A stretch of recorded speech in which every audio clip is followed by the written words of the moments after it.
Assalamu alaikum everyone. Welcome to Muffled Minds. Find your clarity. I'm your host Khaber. Viewers, आज का इंसान physically busy होने के साथ साथ मेंटली भी बहुत थक चुका है। Overthinking, anxiety, depression, anger, comparison, इन सब से बढ़ के इमोशनली कन्फ्यूजन जो है ना, वो इंसान की ज़िंदगी में जो है ना बहुत ज़्यादा हो गई है। बच्चे हों या अडल्ट्स, क्लासरूम हो या ऑफिस, घर हो या बाहर, हम हर जगह एक साइलेंट स्ट्रगल से जो है वो गुजर रहे होते हैं। हम अपने बच्चों को बेस्ट स्कूल्स में तो भेज देते हैं, लेकिन क्या हम उनकी इमोशनल नीड्स को समझ पाते हैं? हम फिज़िकली या अपेरेंटली जो है वो स्ट्रॉन्ग तो दिखते हैं, लेकिन क्या हम इमोशनली रेगुलेटेड हैं?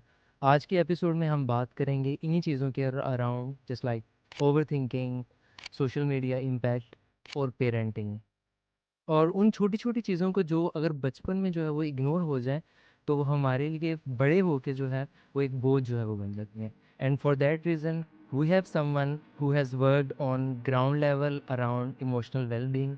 Please welcome clinical psychologist Momina Yahya. अस्सलाम वालेकुम। वालेकुम अस्सलाम। Thank you so much for inviting me here. मेरा नाम तो पता है, मैं मोमिना याहिया हूँ एंड क्लिनिकल साइकोलॉजिस्ट हूँ मैं। But I specialise in parenting and childhood related behaviours and children's emotions. I am working on developing a programme बच्चों की इमोशनल नीड्स को फुलफिल करने के लिए एक पाकिस्तानी जैसे एक कलेक्टिविस्टिक कल्चर में जहाँ पे टू मेनी थिंग्स बच्चों को और पेरेंट्स को इन्फ्लुएंस कर रही है। सो बच्चों की वेलबींग्स किस तरह से इमोशनल वेलबींग इंश्योर कर सकते हैं, मैं उसके ऊपर प्रोग्राम डेवलप कर रही हूँ एंड इसी से related in future I want to work more on it, ताकि हम सारे अच्छे पेरेंट्स बन सकें और अच्छे तरीके से अपने बच्चों को सिखा सकें, ताकि एक अच्छी सोसाइटी जो है आ सके। Such a nice initiative I would say. Thank you so much. अगर थोड़ा सा आपकी एजुकेशन के रिलेटेड जो है वो बात कीजिए, आपने बीएस कहाँ से किया, थोड़ा सा मैंने BS Institute of Applied Psychology Punjab University से अप्लाइड साइकोलॉजी में किया था एंड देन उसके बाद because I want to come towards practice, तो मैंने एमएस क्लिनिकल साइकोलॉजी में Centre for Clinical Psychology Punjab University से किया था। एंड उसके बाद I have spend 2 years on researching dyslexia पर लम्स के साथ and after that I have started teaching psychology, क्योंकि बहुत रिसर्च होगी अब पढ़ानी भी चाहिए मुझे। सो अब मैं आईसीएमएस में साइकोलॉजी को पढ़ा रही हूँ, टीच कर रही हूँ एज अ लेक्चरर। हम्म, चले अगर हम अपनी डिस्कशन जो है वो स्टार्ट करें थ्रू सोशल मीडिया। सिंस जब सोशल मीडिया आया था वो टाइम था जेनजीज वाला, बिल्कुल। तो सोशल मीडिया का इम्पैक्ट जेनजीज पे कितना है, एंड देन एक नॉर्मल पर्सन पे उसका इम्पैक्ट जो है वो कितना ज़्यादा है सोशल मीडिया का स्पेशली? आजकल के तो ज़माने में सोशल मीडिया का इम्पैक्ट बहुत ज़्यादा बढ़ चुका है एंड उसके पीछे कहीं ना कहीं ये भी रीज़न है कि आजकल के ज़माने में हो भी बहुत कुछ रहा है।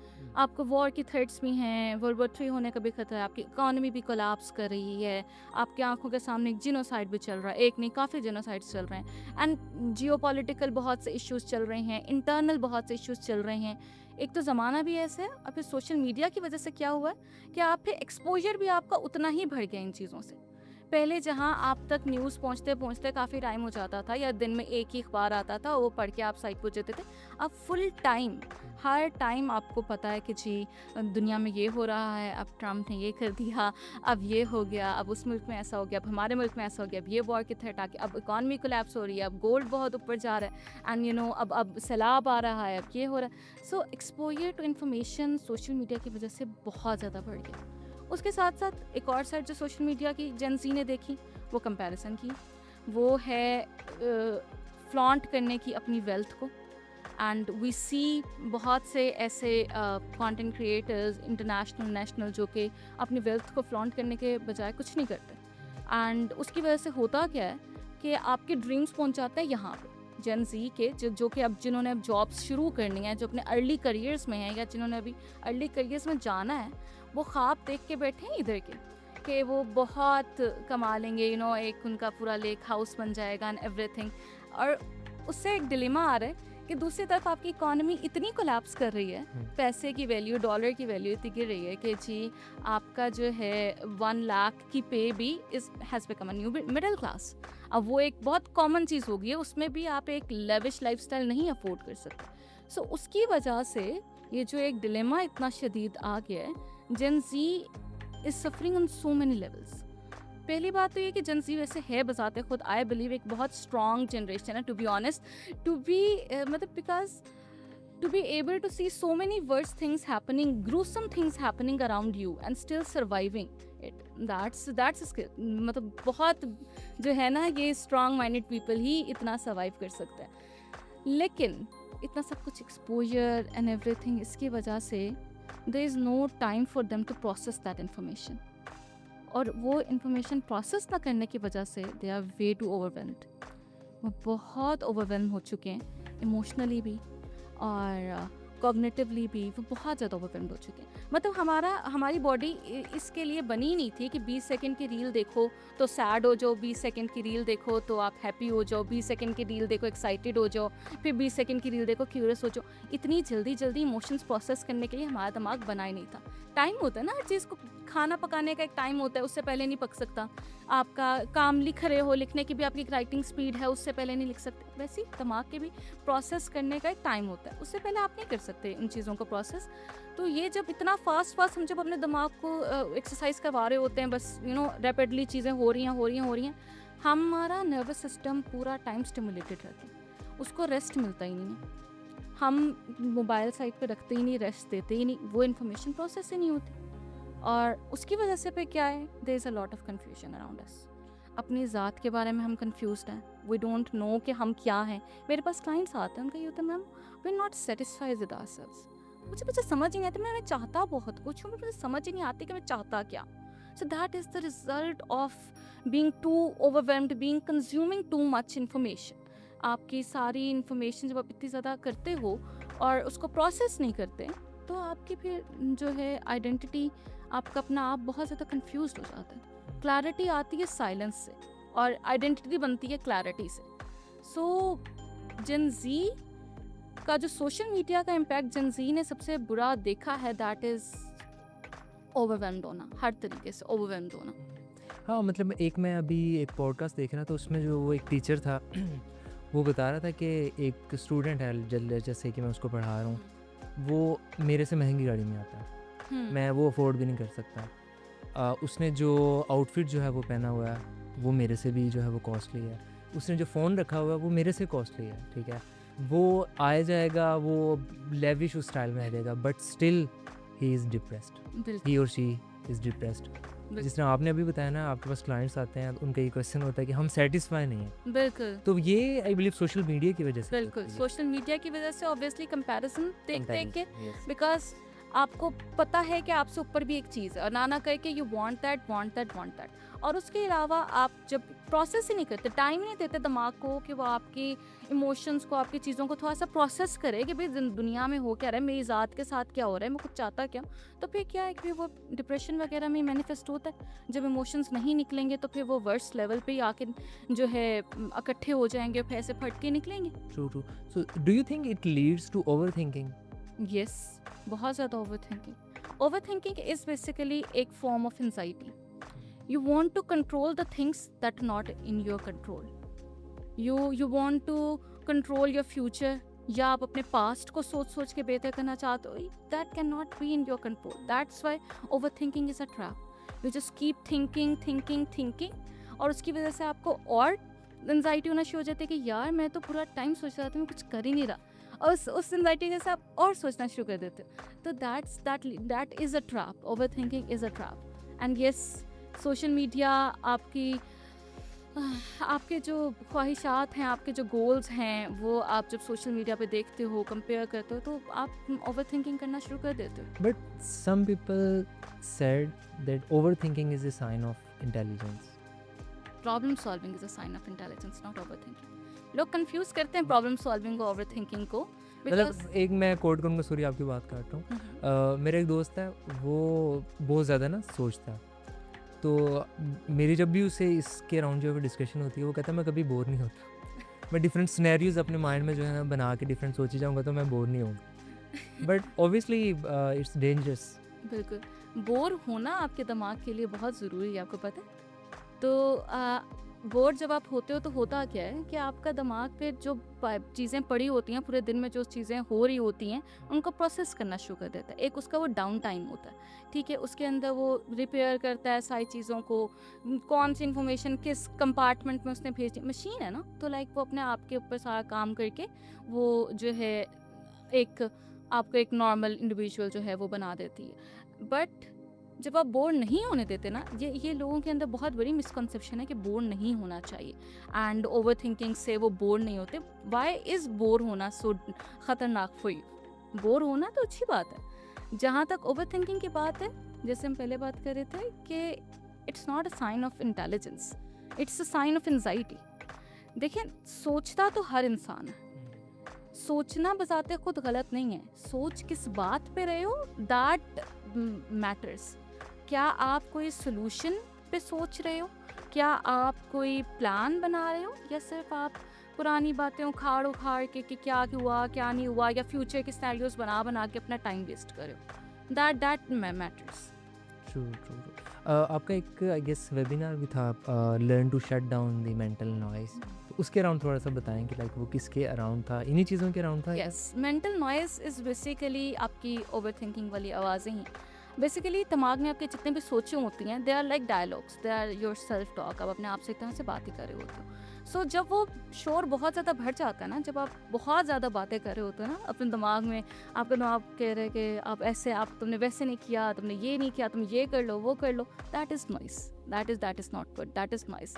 सो या दैट वाज ऑन कि किस तरह से इस नॉइस को शट डाउन किया जा सके, एंड उसके अंदर हमने यही फोकस किया था कि ओवर थिंकिंग के पैटर्न को ब्रेक कैसे किया जाए। ओवर थिंकिंग पे जब काम करते हैं, देयर आर टू थिंग्स। एक तो इमिडिएटली उस पैटर्न को ब्रेक करना। मैं ओवर थिंकिंग कर रही हूँ, तो पहले तो मैं ये सीखूंगी कि उस साइकिल को मैं उसी टाइम पे तोड़ूं कैसे, मैं कैसे उस विशियस साइकिल से बाहर निकलूँ। And then the second thing is कि आप उन इश्यूज़ पे काम करो जिनकी वजह से ओवर थिंकिंग निकली। Why do some people overthink, why not all people overthink? So the second part focus on that, and first part focus on आपका immediately relief पे। So was that a recorded session जो ये webinar था? ये basically मैंने FC वालों के साथ कंडक्ट करवाया था, so it is recorded but it is their property. Okay. अच्छा, अगर हम ओवरथिंकिंग और एंग्ज़ायटी को डिफरेंशिएट करें थोड़ा-सा। इन ओवर थिंकिंग जो है ना, that is a product of anxiety. Anxiety is a base emotion, और उस एनजाइटी की वजह से there can be many things जो कि आपके साथ हो सकती हैं। आप फिजिकली भी फील कर सकते हो एनजाइटी को, यू नो, पैल्पिटेशन ये वो। आप जो है उसको बिहेवियरली भी फील कर सकते हो, ठीक है। आप जो है ऐसे काम करना शुरू कर दोगे जो कि यू नो चलना फिरना, और आप सिट स्टिल नहीं हो सकते, बैठ नहीं सकते, रेस्टलेसनेस जिसे हम कहें। एंड कॉग्निटिवली भी आप एंजाइटी को एक्सपीरियंस कर सकते हो। वो जो कॉग्निटिव कंपोनेंट है ना, दिमाग में जो आप फील करते हो कि आपके थॉट्स के साथ क्या हो रहा है एंजाइटी के दौरान, that is kind of overthinking. उसमें भी टाइप्स हैं, but let's not get in the details. उसका एक कंपोनेंट इज़ ओवर थिंकिंग, कि you are just stuck on thinking and thinking, repeating scenarios. अगर फ्यूचर से रिलेटेड एंजाइटी है, so you keep on repeating scenarios. अगर past से related आपको है एंजाइटी कि यार आपने सही नहीं किया, तो आप वो सिनेरियोज रिपीट करते रहोगे। अगर प्रेजेंट से रिलेटेड है कि मेरी ये असाइनमेंट सही हो जाए, आप उसके ऊपर सोचते रहोगे, लेकिन कोई भी एंड रिजल्ट निकलेगा नहीं, कुछ भी एंड पे नहीं निकलेगा सिवाय और एंजाइटी के, सिवाय दुख के, सिवाय गिल्ट के। अगर एंड पे सोल्यूशन निकल रहा है, that is problem solving, that is not over thinking. So yeah, that is how we differentiate anxiety from overthinking. It's a component of anxiety. That makes sense. So does this leads to imposter syndrome? अब yes, असल में आपके जब anxiety में जो perfectionistic tendencies आ जाती है ना, कि यू वांट टू अचीव, आप एक स्टैंडर्ड सेट होता है, जब तक उस स्टैंडर्ड पे नहीं पहुंचोगे तो आपको वो लगता नहीं है कि वो अचीवमेंट है, ठीक है। एंड द आयरनी इज़ कि वो स्टैंडर्ड हमेशा अनरियलिस्टिक होता है, वो ऊपर से ऊपर से ऊपर जाता रहता है, वो कभी भी इनफ नहीं होता। कभी कुछ अचीव कर भी लो तो यू फील लाइक कि आपने अपनी वजह से नहीं किया। तो यस, ये ओवर थिंकिंग की वजह से, एंजाइटी की वजह से इम्पोस्टर फिनोमिना होता है। इम्पोस्टर फिनोमिना में ओवर थिंकिंग आ जाती है। आप फुल टाइम सोचते रहते हो कि कहीं लोगों को पता ना चल जाए कि भाई मैं तो इतना हूँ ही नहीं अच्छा, पता नहीं लोग मुझे इतना अच्छा क्यों समझते हैं, मैं तो इतना नहीं ज़हीन, मैं तो मुझे तो ये सारी चीज़ें आती नहीं, आई डिडंट डिज़र्व दैट। तो ये लोगों को पता चल जाएगा, ये किया तो फिर मैं क्या करूँगा, सब मेरा मज़ाक उड़ाएँगे, that is overthinking. So imposter phenomena में येस ओवरथिंकिंग आ जाती है। अच्छा, इसको थोड़ा-सा रिलेट करें बर्नआउट से अगर हम। बर्नआउट, यस बर्नआउट तो फिर एंड रिजल्ट है ना, जब आप सोच-सोच के थक जाओगे तो क्या होगा? आप थक जाओगे। अब इमोशनल बर्नआउट भी होता है, फिजिकल बर्नआउट भी होता है। ओवरथिंकिंग, इम्पोस्टर फिनोमेना, इनमें ज़्यादातर आपको इमोशनल बर्नआउट मिलता है कि आप इमोशंस फील कर कर के थक जाते हो एंड लाइक आप थोड़ा-सा नंब हो जाते हो कि यू स्टॉप फीलिंग एनीथिंग, या फिर आप अटेंशन देना छोड़ देते हो बिल्कुल। दूसरा बर्नआउट फिजिकल होता है, वो ज़्यादातर जॉब्स वगैरह में होता है, जो jobs and they can relate with it, कि वो काम कर कर के इतना थक जाते, जाएँगे ना जॉब में, पहला महीना बहुत अच्छा गुज़रेगा, बहुत एक्टिव और बहुत मेहनती बंदे होंगे, एंड 1 महीना गुज़रने के बाद आहिस्ता-आहिस्ता आप बर्नआउट होना शुरू हो जाते हो, because there is too much work to do. हर किस्म की जॉब में छोटे-छोटे इतनी ईची-बीचियाँ होती हैं and then politics and everything कि आप थक जाते हो। तो you feel it physically in your body, आपके शोल्डर्स हमेशा स्टक रहेंगे एंड आपके मसल्स क्रैम्प्ड रहेंगे।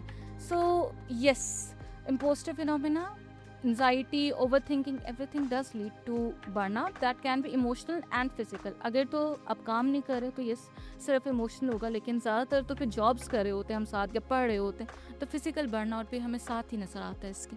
True. चलें, we have discussed negative side of social media and the impact on Gen Z, we can say. And then we discussed anxiety, and then obviously overthinking, and then we discussed imposter syndrome. अब इसके कॉपिंग strategies पे अगर हम बात करें कि यार इसको ओवरकम कैसे किया जा सकता है, ये सबके साथ होता है जितनी चीज़ें हमने डिस्कस की हैं, इनके सॉल्यूशंस पे अगर हम बात करें तो क्या? सबसे बड़ा सोल्यूशन ओवरऑल जो मैं दूँ, that is sitting with yourself. Boredom is the solution. रोजाना आधे घंटे का टाइम निकालें एंड उसके अंदर कुछ भी स्टिमुलस ना हो, कोई भी स्टिमुलेंट चीज़ ना हो, लाइट्स आपकी माइल्ड हो या ऑफ हो बेहतर है, म्यूजिक भी ना हो, कुछ भी ना, and just set, let your brain process what has happened in the whole day and even before that जो भी सब कुछ हुआ है, let your brain process that, उसको खुद से प्रोसेस करने थे बैकग्राउंड में।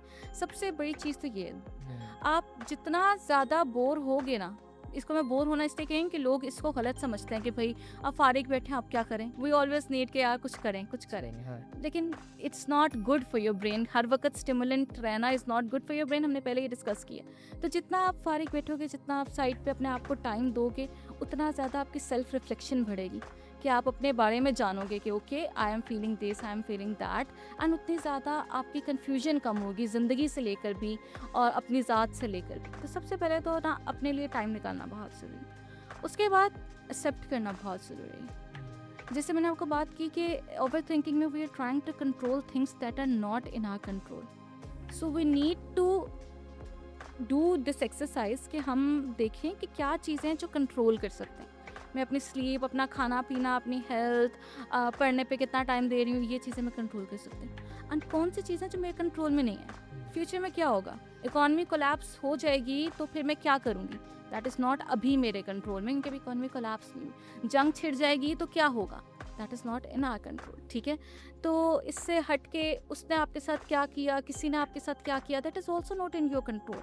आप लोग आपके बारे में क्या सोच रहे हैं, क्या नहीं सोच रहे, you can not control that. So आपको डिफ्रेंशिएट करने की ज़रूरत है, जो भी आपकी टेंशन है, जो भी आपकी परेशानियाँ हैं उनसे रिलेटेड, कि इस परेशानी में कौन सा हिस्सा है जो आप कंट्रोल कर सकते हो और कौन सा हिस्सा जो आपके कंट्रोल में नहीं है। एंड देन थिंक अबाउट सिर्फ वो जो आप कंट्रोल कर सकते हो, एंड रह जाके से वो यही आता है कि मैं अपनी ज़िंदगी में क्या कर रही हूँ, मैं इमोशंस को अपने कैसे फील कर रही हूँ। तो फिर आप उन्हीं पे ही काम करते हो कि आप अपने इमोशंस को थोड़ा स्पेस देते हो, वही जैसे मैंने पहले बताया कि आप अपने दिमाग को इमोशंस को प्रोसेस करने देते हो, instead of shutting them down and suppressing them. थोड़ा सा आप उन्हें स्पेस देते हो, अपने थॉट्स को थोड़ा सा देखते हो कि क्या मैं वाकई ही सही तरीके से देख रहा हूँ दुनिया को, या maybe I have some biases. तो ये चीज़ें आप कंट्रोल कर सकते हो किसी भी परेशानी से रिलेटेड। इससे beyond is not in your control and you have to accept that कि आप कुछ भी कर लो। आपने ऑलरेडी आधी ज़िंदगी गुजार दी है परेशान होते ओवरथिंकिंग करते, बाकी आधी भी गुजार दोगे, नहीं होगा कंट्रोल, वो नहीं आ सकता आपके कंट्रोल में। तो the sooner you accept this the better it is for you. True. So that means excessive information is not good for you. Yes, कि आप हर चीज़ देख रहे हो, हर चीज़ ऑब्जर्व कर रहे हो, अच्छा वो उसका एक्सीडेंट हो गया, अच्छा वो उसने ये कर लिया, उसने ये कर लिया, उसने ये कर लिया। बिल्कुल, मतलब वो आपके लिए गलत है ना। बिल्कुल गलत। आप जो इन्फॉर्मेशन आपने अब्ज़ॉर्ब करनी है, जो आप कर सकते हो, हुँ। ठीक है? आप उस पे जो है फ़ोकस करो देखो। बिल्कुल। मेरे पास एक क्लाइंट थे और वो भी कहते थे, मैम अगर हम सोशल मीडिया छोड़ देंगे तो दुनिया में क्या हो रहा है वो कैसे पता चले? That is not your responsibility. हाँ, मेजर चीज़ों का पता होना इट्स गुड, उसके लिए आप न्यूज़पेपर लगवा लो, हाँ, आप कुछ ऐसा कर लो। फुल टाइम आप हर time real time news check कर रहे हो, हर नई रील चेक कर रहे हो, that is not your responsibility. That is like to much work for your brain. Your brain has not evolved. आपका सोशल मीडिया 10-15 साल पहले आया था। 10-15 साल में आपका ब्रेन इतना इवॉल्व नहीं हुआ कि जितना फास्ट पेस्ड वो था और अब होता जा रहा है, उतना फास्ट पेस्ड आपका ब्रेन भी इंफॉर्मेशन को प्रोसेस करे। हाँ। मतलब अगर हम बात करें तो आईफ़ोन आई बिलीव 2007 में जो है ना वो लॉन्च हुआ था, एंड देन स्मार्टफ़ोन्स की अगर हम बात करें, तब जो है वो स्टार्ट हुआ था। नियरली आप कह लेंगे उसको ना 18-19 या 20 इयर्स भी अगर हम सपोज़ कर लेते हैं, तो अभी तो सिर्फ़ 20 साल हुए हैं। बिल्कुल, तो ये आगे इसका इम्पैक्ट और ये आगे कितना डेंजरस जो है वो होने वाला है। बिल्कुल। उसके लिए हमें अभी से खुद को तैयार करना हाँ, पड़ेगा ना, लाइक बिल्कुल। आगे तो अब एआई इतनी ज़्यादा आ रही है जिससे आप रियलिटी एंड वर्चुअल रियलिटी और इन चीज़ों में आप डिफरेंस नहीं कर सकते, and so you don't know कि आप जो देख रहे हो वो सच भी है कि नहीं। हाँ, so why will you give your brain so much काम टू डू कि वो अब ये काम भी करे कि वो जो फेक चीज़ें उन्हें भी प्रोसेस करे, या वो टाइम इस पे भी स्पेंड करे कि ये रियलिटी है या ये फेक है। सो लाइक अपनी प्रायोरिटीज सेट करो, ज़िंदगी में करना क्या चाहते हैं, प्रायोरिटीज सेट करो, कैसी ज़िंदगी जीना चाहते हो, एंड देन उसके हिसाब से अपने चीज़ों को लिमिट करो। वाकई ही आपका ये पूरी दुनिया की इन्फॉर्मेशन होना is not your responsibility until you are journalist, yes, या फिर पॉलिटिकल साइंस का स्टूडेंट या आईआर का लेकिन स्टूडेंट। लेकिन एटलीस्ट उसमें भी आपको पता होता है ना कि अच्छा मैं ये चीज़ें कर क्यों रहा हूँ, ठीक है? एग्जैक्टली, आप कंज़्यूम उसको इस वजह से जो है वो बिल्कुल। कर रहे हो। डायरेक्टेड कंजप्शन, आपने बहुत हाँ, अच्छी बात की, डायरेक्टेड कंजप्शन होनी चाहिए। आप कोई चीज़ देख रहे हो तो उसके पीछे रीज़न होनी चाहिए कि मैं यूट्यूब पे ये वीडियो इसलिए देख रहा हूँ, नॉट जस्ट कि मैं सिर्फ इसलिए देख रहा हूँ कि मैं फारिग हूँ तो मैं हाँ। बस इंस्टाग्राम पे स्क्रॉल करता रहूँगा। सो दैट इज़ डेंजरस। तो ये चीज़ें तो पहले भी थी, लाइक सोशल मीडिया के टाइम से पहले भी ये चीज़ें हो रही थी, इकोनॉमी कोलैप्स कर रही थी, बिल्कुल, नहीं कर रही थी, दुनिया में जो है वो वॉर्स चल रही थी, ये सारा कुछ हो रहा था, बट ये है कि हर एक के पास वो इन्फॉर्मेशन आई थी। बिल्कुल। सोर्स ऑफ इन्फॉर्मेशन जो है आप कह लें, न्यूज़ चैनल्स कह लें, हाँ, न्यूज़पेपर जो लिमिटेड है वो थे। लिमिटेड थे। हो सब कुछ रहा था पहले भी, बिल्कुल, सब अभी भी कुछ हो वही रहा था। कुछ हो रहा है, लेकिन हमें वो देखना है, एक इंडिविजुअल को जो है वो देखना है कि हमें कितनी इन्फॉर्मेशन जो है वो बिल्कुल, अब्सॉर्ब करनी है। बिल्कुल। ट्रू। चले अच्छा, अगर हम थोड़ा-सा पीछे जाएँ, लेट जैसे कि अगर हम चिल्ड्रंस इमोशनल और सोशल वेल-बीइंग की बात करें, हुँ, कि स्कूलिंग से या कॉलेज में जाता है या यूनिवर्सिटी में एक बच्चा जाता है, तो उसका जो इमोशनल अटैचमेंट है, मतलब कि डिफरेंट सिनेरियोज़ को लेके वो कितनी होती है और उसकी वजह से क्या नेगेटिव इम्पैक्ट उस पे पड़ता है, एंड देन हम उसके सोल्यूशन की जो है वो बात करते हैं। देखिए इमोशंस जो है ना वो लाइफ के किसी भी हिस्से में आपका एक बहुत इंपॉर्टेंट पार्ट रखते हैं, ठीक है? लेकिन यस, आपका ये चीज़ मैटर करती है कि इमोशंस कहाँ से ड्राइव हो रहे हैं। आप जब बच्चे होते हो तो पेरेंट्स से रिलेटेड आप जो या अपने केयर गिवर से रिलेटेड, क्लोज रिलेशनशिप से रिलेटेड जो इमोशंस फील करते हो वो सबसे ज़्यादा इंपॉर्टेंट होते हैं। जब आप टीन्स में आते हो तो दोस्तों से रिलेटेड आप जो सॉरी, दोस्तों से रिलेटेड आप जो इमोशन फील करते हो वो सबसे ज़्यादा इंपॉर्टेंट होता है। एंड जब आप अडल्ट में आते हो तब आपके रिलेशनशिप्स आ जाते हैं, आपके स्पाउसेस आ जाते हैं, आपके बच्चे आ जाते हैं, तो उनसे रिलेटेड इमोशंस आपके लिए ज़्यादा इंपॉर्टेंट हो जाते हैं। सो इमोशन की इम्पोर्टेंस तो रहती है, लेकिन यस, पेरेंट्स का जो रोल बच्चों की ज़िंदगी में होता है, ये सबसे बेसिक लेवल पे you start from being a child ना, तो वहाँ पे सबसे ज़्यादा इंपॉर्टेंट होते हैं आपके पेरेंट्स या केयर गिवर्स से रिलेटेड इमोशंस। तो उनका रोल बहुत ज़्यादा इंपॉर्टेंट हो जाता है, बिकॉज एक तरह से ना आपकी बेस सेट हो जाती है। अनटिल अनलेस आप दोबारा से उसके ऊपर काम ना करो, आपकी एक बेस सेट हो जाती है कि आप किस किस्म के इमोशंस एक्सपीरियंस करोगे। तो आप भी पूरी लाइफ में ना करीबन वैसे ही कर रहे होते हो एक्सपीरियंस इमोशंस, अनटिल अनलेस आप उसके ऊपर खुद से काम ना करो। तो yes, it become very important parents का जो रोल है बच्चों की लाइफ में, और टीन्स की लाइफ में दोस्तों का रोल बहुत इंपॉर्टेंट हो जाता है। चले अच्छा, पेरेंट्स पे हम अभी थोड़ी देर में आते हैं। आपने सुना होगा कि बच्चों में एंगर मैनेजमेंट इश्यूज़ हैं स्कूल से ही, बिल्कुल। कॉलेज में जाके और ज़्यादा सवेर हो जाते हैं, एंड देन इन यूनिवर्सिटीज़ तो बुरा ही हाल हो जाता है। तो एंगर मैनेजमेंट जो है वो कितनी इम्पोर्टेंट है, लाइक अगर स्टार्ट से अगर हम बात करें बच्चे की छोटे होते हुए। एंगर मैनेजमेंट से ज़्यादा इमोशनल रेगुलेशन इम्पॉर्टेंट। देखिए एंगर मैनेजमेंट जो है ना वो एक प्रॉब्लम का सोल्यूशन है कि एक प्रॉब्लम आ गई एंगर, अब उसकी मैनेजमेंट हम सिखाएंगे। इमोशनल रेगुलेशन एक स्किल है जो कि पहले से ही सिखा दें तो बच्चे को एंगर के प्रॉब्लम्स आएंगे ही नहीं। उसके अंदर होता क्या है कि आप इमोशंस को एक्सपीरियंस कैसे करना है, उनको स्पेस कैसे देनी है, मैंने ये भी बात बोली थी पहले। तो उसके अंदर आप ये सिखाते हो कि कैसे आपने अपने इवन नेगेटिव इमोशंस को, खुशी वाले इमोशंस तो करीबन हर कोई सही से फील कर लेते हैं, कुछ लोग होते हैं जो बहुत एक्साइटेड होकर चीज़ें तोड़ना शुरू कर देते हैं, तो बाकी नॉर्मली एक्सपीरियंस हो जाता है। जो नेगेटिव इमोशंस हैं वो बच्चों को नहीं एक्सपीरियंस करने आते होते, उन्हें सिखाने पड़ते हैं, और उनको सिखाने का सबसे बेहतरीन तरीका होता है करके दिखाया जाए। जब आप एज अ पेरेंट या एज अ केयर गिवर या एज अ बड़ा भाई या एज अ बड़ा कज़न गुस्से में हो या स्ट्रेस में हो या एनजाइटी में हो, तो कैसे आप उस सिचुएशन को डील कर रहे हो बच्चा आपसे सीखेगा। तो बच्चों को सिखाने का सबसे बेहतरीन तरीका है कि उनके सामने करके दिखाओ। आप करोगे, आहिस्ता आहिस्ता जिन बच्चों को नहीं भी आती आना शुरू हो जाएगी। इसलिए बच्चों में हम इमोशनल रेगुलेशन, एक स्किल का नाम है बेसिकली, यानी इमोशंस को कैसे आपने प्रोसेस करना है, ये सिखाने पे ज़्यादा फोकस करते हैं instead of anger management. Anger management की तब ज़रूरत पड़ती है जब बच्चे ऐसे आ जाएं कि जिनको बाकायदा वो पैथोलॉजिकल एंगर एग्रेशन जो है वो शुरू हो गया है, तब फिर हम उनकी एंगर मैनेजमेंट के ऊपर जाते हैं कि किस तरह से उनको मैनेज करना है। लेकिन उसमें भी सबसे पहले पेरेंट्स का या बड़े बहन भाइयों का बहुत रोल होता है कि पहले उनके इमोशंस देखे जाएं, वो कैसे करते हैं। आप देखिएगा बच्चे हाफ ऑफ द टाइम, बल्कि उससे ज़्यादा, पेरेंट्स जैसे बिहेव कर रहे होते हैं ना वैसा ही बिहेव कर रहे होते हैं। सो बच्चों पे काम करने से पहले पेरेंट्स पे काम करना इज़ मोर इम्पॉर्टेंट, और उन्हीं पे ही काम किया जाता है। अदरवाइज आप कर भी लो तो बेनिफिशियल नहीं है। एक बच्चा अपनी कितनी रिस्पॉन्सिबिलिटी ले सकता है। आपकी बात से ना मुझे वो एक याद आ गई, एक वीडियो में जो है वो देख रहा था, उसमें इंडियन एक्टर है एक गोविंदा, मतलब आपने मूवी, पुराने एक्टर हैं वो, तो वो मतलब बता रहा था कि यार मैं जब कोई दुख आता है ना मैं ज़्यादा दुखी नहीं होता, और जब कोई खुशी आती है मैं ज़्यादा खुश भी नहीं होता, मैं दरमियान वाली स्टेज में रहता हूँ। लाइक मुझे पता है कि ये जो दुख है ये रहना नहीं हमेशा, बिल्कुल एक टाइम पे ख़त्म हो जाना है, और जो खुशी है वो भी हमेशा नहीं रहनी, बिल्कुल वो भी एक टाइम पे ख़त्म हो जानी है। तो रादर देन लाइक आप एक्सट्रीम पे जो है वो चले जाओ, आप मिडल में रहो, ना ज़्यादा दुख आया, ठीक है, नेगेटिव थॉट्स आपके माइंड में चल रहे हैं, it may leads to that suicide और इस तरह की जो चीज़ें हैं, तो बजाय कि आप मिडल में जो है वो रहो।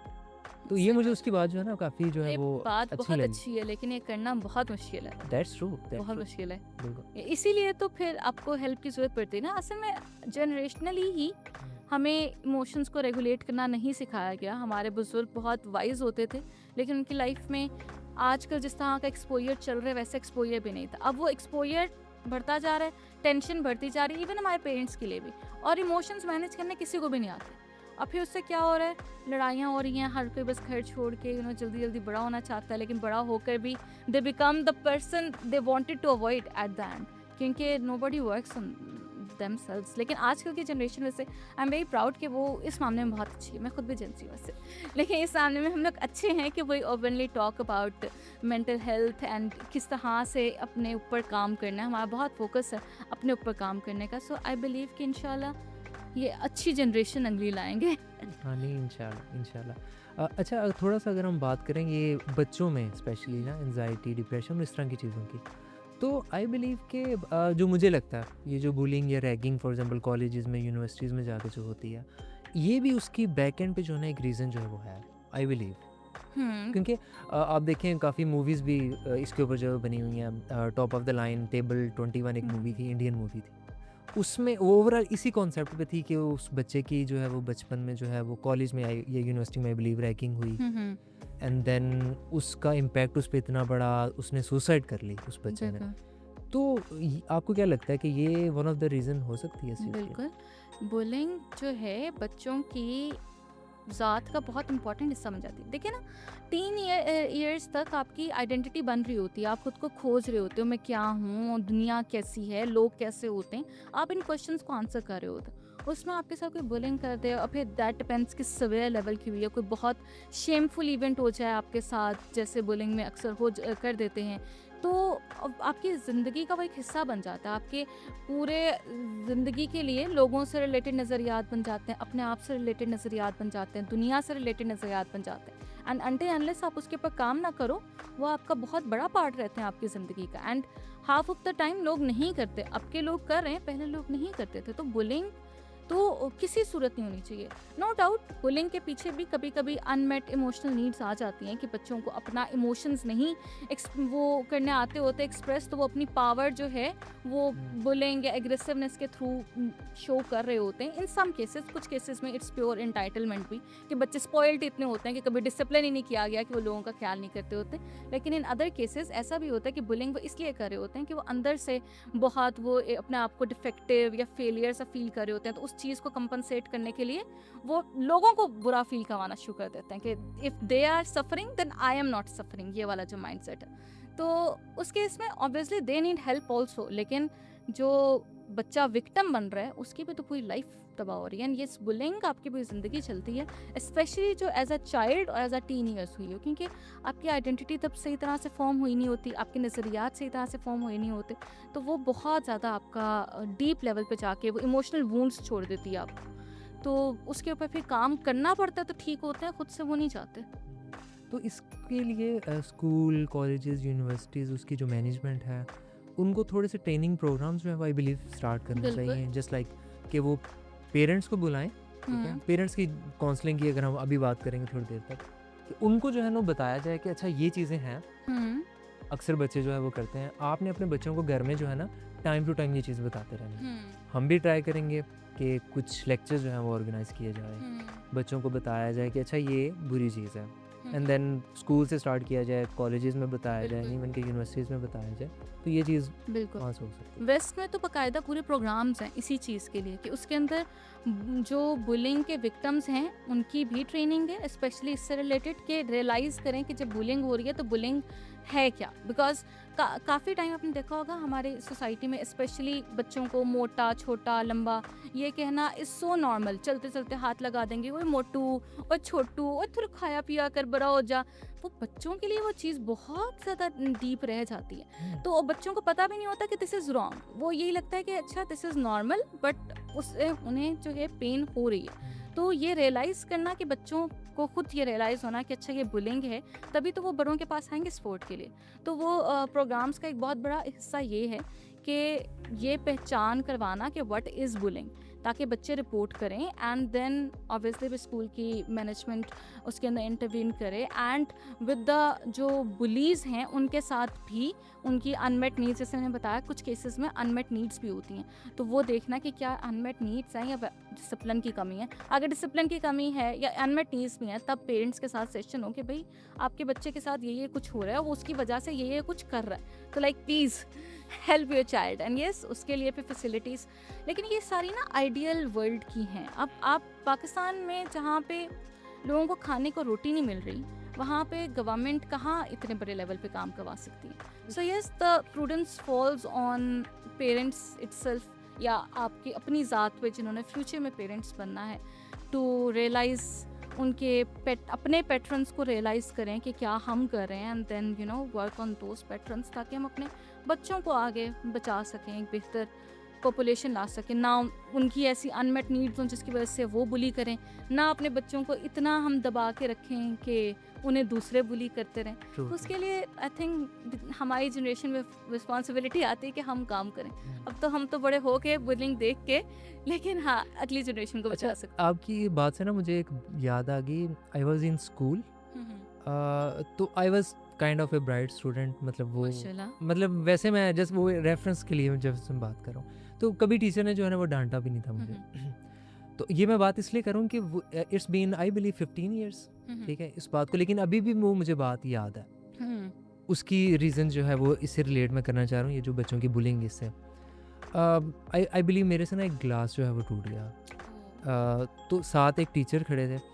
अब टीचर ने उस टाइम पे मेरी जो हाइट है वो छोटी होती थी, ऑब्वियसली ये मैट्रिक से भी पहले की जो है वो बात है। तो टीचर ने मुझे एक जुमला कहा, वो अभी भी मुझे याद है। मतलब ऑल्दो वो रिलेट भी नहीं होता था उससे, बट समहाउ वो था। टीचर मुझे कहते हैं जितना तुम ऊपर हो ना उतना तुम नीचे हो, मतलब ज़मीन के अंदर भी हो तुम। मतलब आई वाज लाइक, और काफ़ी दिनों तक मैं ना सॉर्ट ऑफ एक डिप्रेशन में रहा। ऑल्दो उस टाइम पे मुझे डिप्रेशन तो नहीं पता था, अच्छा ये डिप्रेशन जो है वो होता है, बट मैं उस चीज़ में रहा कि यार इसने मुझे ये क्या कहा। ग्लास था, मैंने जानबूझ के तो नहीं तोड़ा, वो पड़ा था, मेरा हाथ लग गया और वो टूट गया। बिल्कुल। तो तब मुझे ये चीज़ रियलाइज़ हुई कि जो एक बच्चा होता है ना, उसके माइंड में अगर ये चीज़ आ जाए ना, ऑल्दो वो एक क्या था, टीचर ने डाँट ही दिया था ना ज़्यादा से हुँ। ज़्यादा, तो वो चीज़ बचपन से लेके ना अभी भी मुझे याद है। इट्स बीन 15 इयर्स, तो अभी भी मुझे याद है। तो ये चीज़ बाकी बच्चों के माइंड में जो बिल्कुल इन्वेस्ट ऐसी होती है। रहती है, जैसे आपने बात की ना, क्या था, ज़्यादा से ज़्यादा डाँटा ही था ना, अब ये हमारी ये सारी चीज़ें इसी तरह से नॉर्मलाइज़ हुई पड़ी हैं कि क्या है, ज़्यादा से ज़्यादा बात ही कह देना, ज़्यादा हाथ ही लगा दिए ना।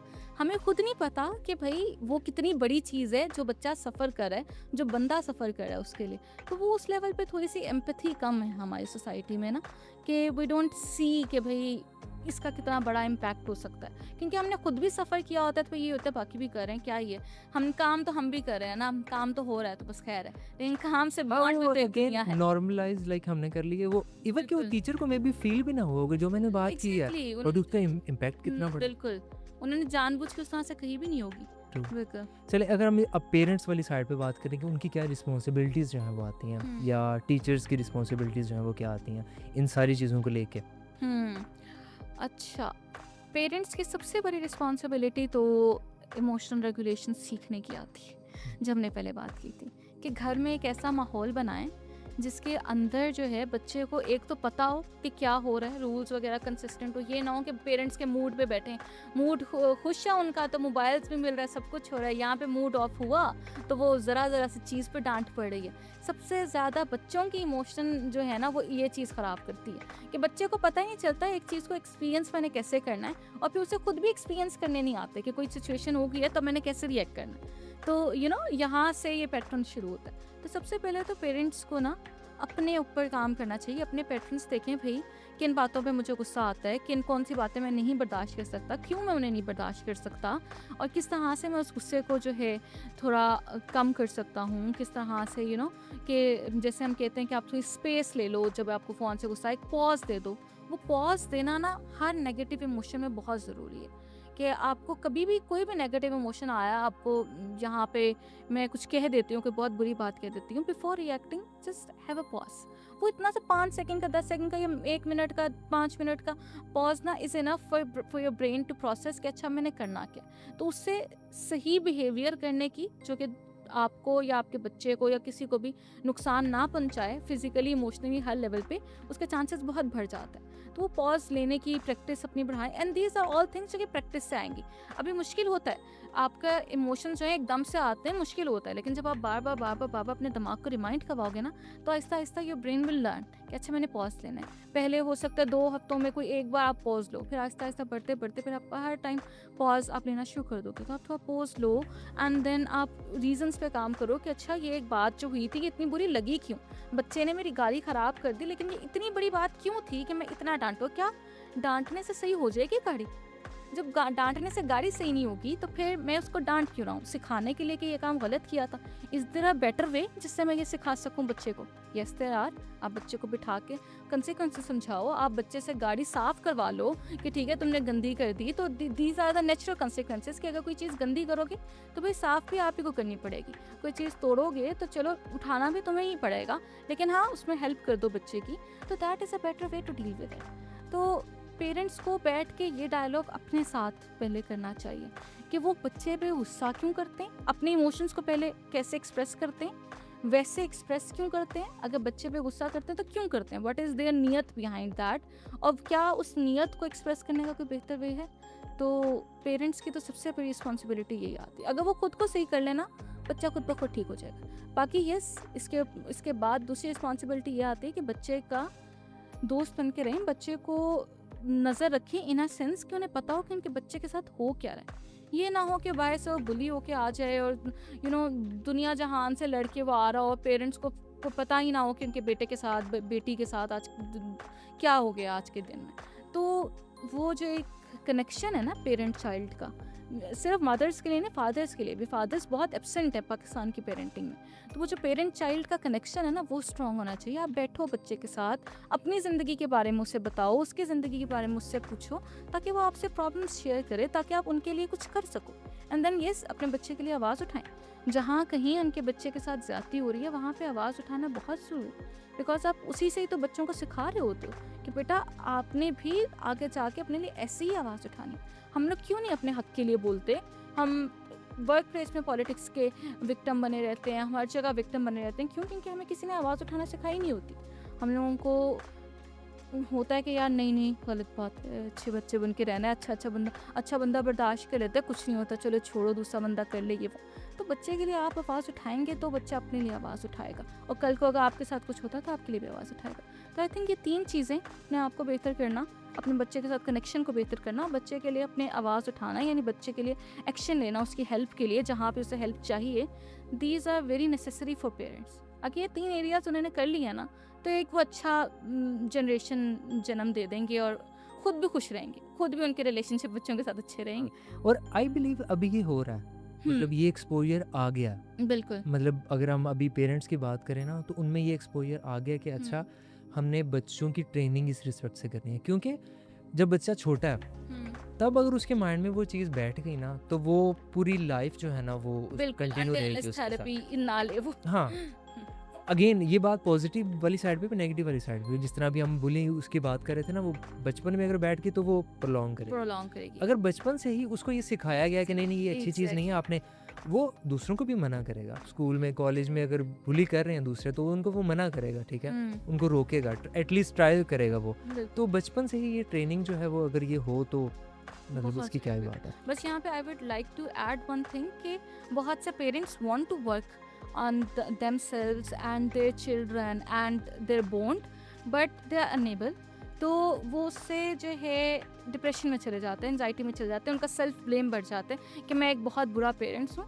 तो डोंट डू दैट। अगर कोई काम ऐसा नहीं हो रहा, आस्क फॉर द एक्सपर्ट्स के पास जाओ, थेरेपिस्ट के पास जाओ, उनसे हेल्प लो इंस्टेड ऑफ अपने आप को बुरा इंसान समझने के लिए। नोबडी इज़ बुरा इंसान। वाई? क्योंकि हम सब लोग इम्परफेक्ट हैं। ये दुनिया परफेक्ट होने के लिए बनी नहीं थी। अगर ये दुनिया परफेक्ट होने के लिए बनी होती तो जन्नत का वादा क्यों किया जाता? यस, तो हम सब में खामियां हैं, लेकिन उन खामियों को पे डिप्रेस होने का फ़ायदा नहीं। आपसे नहीं हो रहा काम, आप हेल्प लो। जो लोग बैठे हैं इस काम के हेल्प करने के लिए, आप उनसे हेल्प लो और फिर काम करो। जितनी आपका काम है एफर्ट पुट करना, जितनी एफर्ट आप मैक्सिमम कर सकते हो, दैट एफर्ट्स मैटर। अगर 100% चेंज नहीं भी आता, 40-50% भी चेंज आ रहा है, इवन दैट इज़ इनफ। 20% भी चेंज आ रहा है, even that is more than enough. कुछ ना होने से तो वही बेहतर है। तो अपने आप के लिए इतने हाई स्टैंडर्ड्स ना, एक तो ना सेट करें, then if you can not do that just ask for help instead of beating yourself. I read somewhere इंसान बुरा नहीं होता, इंसान की जो हरकतें होती हैं, जो वो काम कर रहा है वो बुरे होते हैं, और वो सही भी हो सकते हैं। तो मतलब एक कोई गलत काम या कुछ भी बुरा काम जो इंसान कर रहा है, अगर वो ठीक करना शुरू हो जाए तो वो इंसान अच्छा हो जाएगा। एग्जैक्टली, बिहेवियर की यही तो बात है कि बिहेवियर को आप बदल सकते हो। आप अपने बारे में किसी भी चीज़ को बदल सकते हो। इट्स नॉट इतना एक फॉरेन चीज़, ये हो सकता है। हाँ, कुछ लोगों को ज़्यादा हेल्प की ज़रूरत पड़ती है क्योंकि ज़्यादा पक्की होती है, तो हेल्प करने के लिए तो ये फील्ड है psychology. So yes, ask for help and you know work on yourself. चले हम थेरेपी पे जो है वो भी बात करेंगे। उससे पहले आप ज़रा ये बताएं कि वो जो एक डिजीज़ है dyslexia, I believe if I spell that correctly, सही तो वो एक्चुअली में क्या होती है?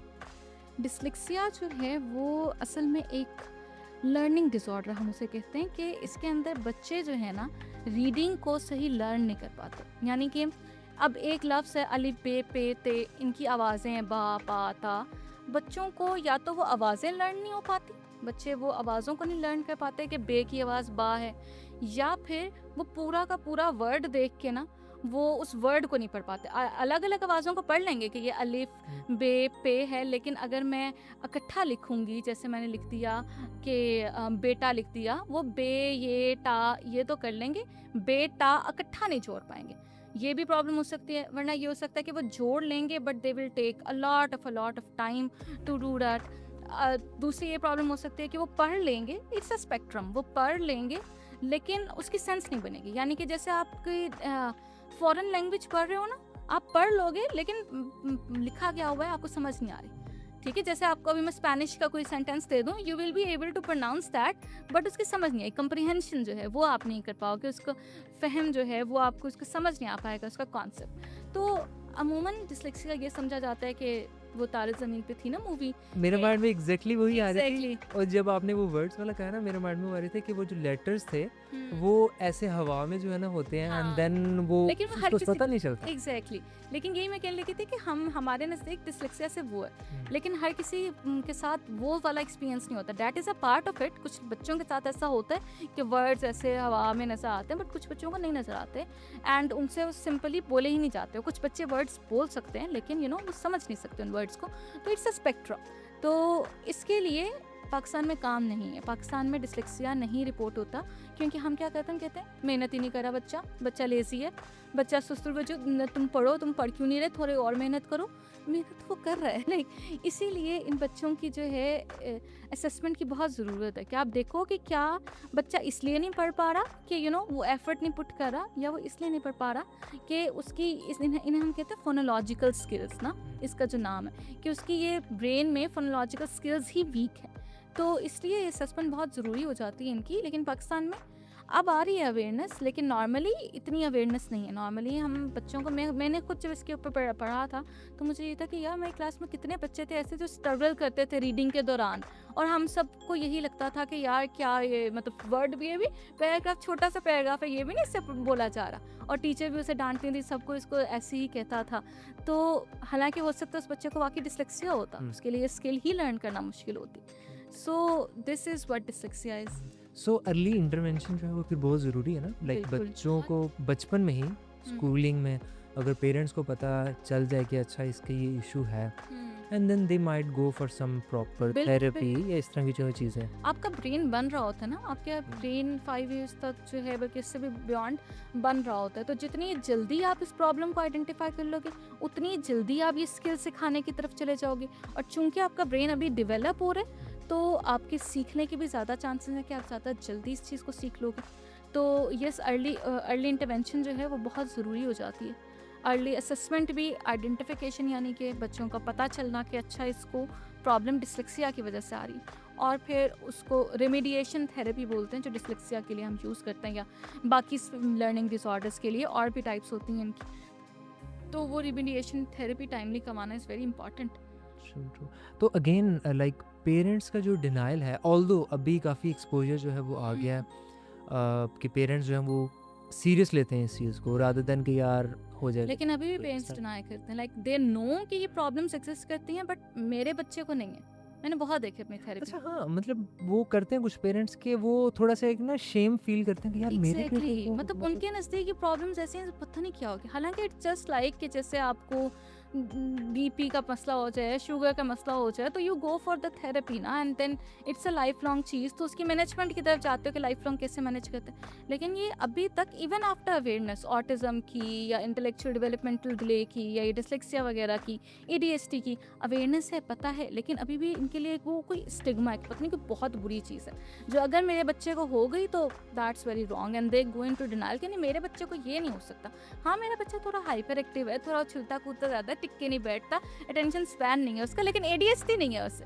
सो यस, वो फिर जाते भी नहीं है थेरेपी की तरफ, एंड जब थेरेपी की तरफ नहीं जाते तो वो चीज़ें फिर वर्स से वर्स होती जाती हैं, एंड देन फिर जब थोड़ी ज़्यादा वर्स हो जाती हैं तब जाके फिर होता है कि नहीं यार, अब मैं जस्टिफाई नहीं कर सकता इसका नॉर्मल होना।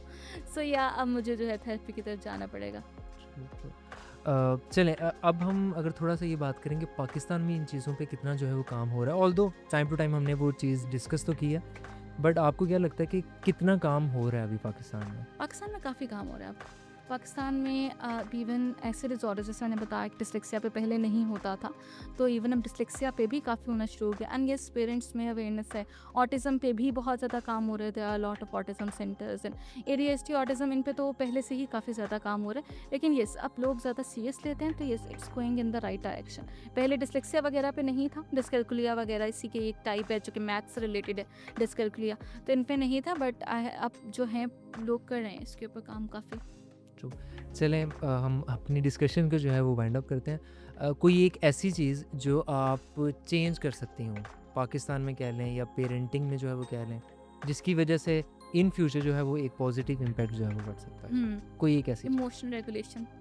अगर सबको इमोशनल रेगुलेशन आ जाए ना, अपने इमोशंस को प्रोसेस करना आ जाए ना, कैसे मैं क्या इमोशंस एक्सपीरियंस करता हूँ, कैसे मैंने उन्हें करना है, उससे रिलेटेड बिहेवियर मैंने कैसे करना है, क्या उसी बात को करने के और डिफरेंट तरीके, बेहतर तरीके हो सकते हैं जिसके लिए मैंने इमोशन एक्सप्रेस किया था। आई थिंक बहुत सी चीज़ें बदल सकती हैं। आपके अंदर टॉलरेंस आ जाती है, आपके अंदर एक्सेप्टेंस आ जाती है, आपके ये जो लड़ाइयाँ होती हैं छोटी छोटी वो ख़त्म हो जाती हैं, आप अपने आप से ज़्यादा सेटिस्फाई हो जाते हो। तो मेरे ख्याल से इमोशनल रेगुलेशन सबसे बेहतरीन चीज़ है जो कि कोई इंसान सीख सकता है या सिखा सकता है किसी को। चलें, some rapid fire questions for you. Although काफ़ी का जो है वो काफ़ी क्वेश्चंस का जो है वो ऑलरेडी आंसर हम कर चुके हैं, बट फिर भी एक रैपिड जो है फायर। ओवर थिंकिंग एनिमी और teacher? Enemy. Psychologists burn out during sessions. It's a normal sign or a sign of not good psychologist? It's a sign neither. It's like not a problem of psychologist, it's like कि हाँ आप burn out हो जाते हो तो then you go for उसको burn out को ठीक करने की तरफ। यू कैन नॉट से कि एक बंदा अच्छा नहीं है इसलिए उसे बर्न आउट हो रहा है। Therapy लेना, is it a strength or weakness? Strength. Emotional people mature या unstable? सॉरी। जो इमोशनल लोग होते हैं वो मेच्योर या अनस्टेबल? मुझे इस क्वेश्चन से ही मसला, how do you even define emotional people? Everyone is it's a emotional, rapid fire. But like who are emotional? हाँ मतलब एवरीवन इज हाँ, everyone experiences. it varies, yes. So what is your definition of emotional people? Then only then I can answer. One option, mature या unstable, आपको क्या लगता है? Neither. Like if people are emotional. Emotional is emotional. Yes, if you talk about sensitive people, then also neither. Like maturity is very different from sensitivity, and it's not a weakness. Sensitivity is not a weakness. चलें, moving forward. Although एक example आपने दी थी इसके related, anger control करना चाहिए या express करना चाहिए? Anger express करना चाहिए, but in acceptable ways. Crying, is it a healing और embarrassment? Healing. Silent treatment healthy और टॉक्सिक? इंतहाई toxic, like please. Burnout rest से सॉल्व हो जाता? It depends. Not just rest. You need to have a very targeted kind of environment to resolve the burnout. Stress rest से solve हो जाता है, burnout नहीं होता। बर्नआउट के लिए आपको फिजिकल एक्टिविटी एंड आपको एक हीलिंग इन्वायरमेंट चाहिए होता है, नेचर एंड ये वो, पहाड़ों का ट्रिप लेके हो जाता है। ठीक है। अच्छा, थेरेपी सेशंस कॉफ़ी पे या फॉर्मल सेटिंग पे? Depends on what client prefers. You cannot but force. According to you, no you are not forcing, but for you? मेरे लिए भी थेरेपी में I am helping my client, so whatever he और she wants I will do it. अच्छा, एक word जो parents को याद रखना चाहिए पेरेंटिंग में, मेली या मे बी, या आप क्या कह सकते हो? पता है क्या, कि बच्चे को बच्चा समझे, बच्चे को लाइक बड़ा ना समझे, कि वो अभी आधा ह्यूमन है, उसका दिमाग भी पूरा नहीं बना। सो यस, लाइक बच्चा जो एक वर्ड है ना, बच्चे का वर्ड, उसका मीनिंग याद रखना चाहिए उन्हें। चलें, thank you so much. In the and आपके ये 20,000 क्वेश्चन, इसमें से एक क्वेश्चन लेके उसका आंसर जो है काइंडली करते हैं। What you did for others as a professional? Any advice or story? Okay. So what I do for others is उन्हें acceptance सिखाना। What I believe is कि लोगों के, जैसे हमने पहले ही बात की, बहुत ज़्यादा स्टैंडर्ड्स हाई हैं। मेरे पास जितने मेरे क्लाइंट्स आते हैं ना, उनके ये मसले होते हैं, दे वोंट, जहाँ पे आना चाहते हैं वो लाइक जज करते रहते हैं खुद को। तो यस, मैं उन्हें भी एक्सेप्ट करती हूँ, मैं खुद को भी एक्सेप्टेंस की तरफ जाती हूँ कि accept your weaknesses and your strengths, accept the life that has happened, and then उससे आगे मूव फॉरवर्ड करो। अपने क्लाइंट्स को मैं ये सिखाती हूँ कि एक्सेप्टेंस इज समथिंग जो आपकी ज़िंदगी बदल सकती है। जब आप ये एक्सेप्ट करना कि ये चीज़ मेरे कंट्रोल में नहीं है, ये चीज़ हो चुकी है, you can not change it, जितना मर्जी सोच लो, तो लाइफ गेट्स वेरी ईजियर। चलें, thank you so much Momina, आपने टाइम दिया और बहुत कुछ सीखने को जो है वो हमें मिला। And thank you so much. Thank you so much. Hope कि इन लोगों ने काफ़ी सीखा होगा, and due to this effort हम एक अच्छा पाकिस्तान जो है बना सकेंगे इंशाल्लाह। इंशाल्लाह। चलें, thank you so much viewers. If you are having any problem related to mental wellness, consult rather than just wait for some miracle. You can comment below your problems, और हम मोमिना का जो है वो कॉन्टैक्ट डिटेल्स जो है वो description में जो है वो दे देंगे। तो signing off from Muffle Minds, thank you so much, see you in next episode, अल्लाह हाफिज़।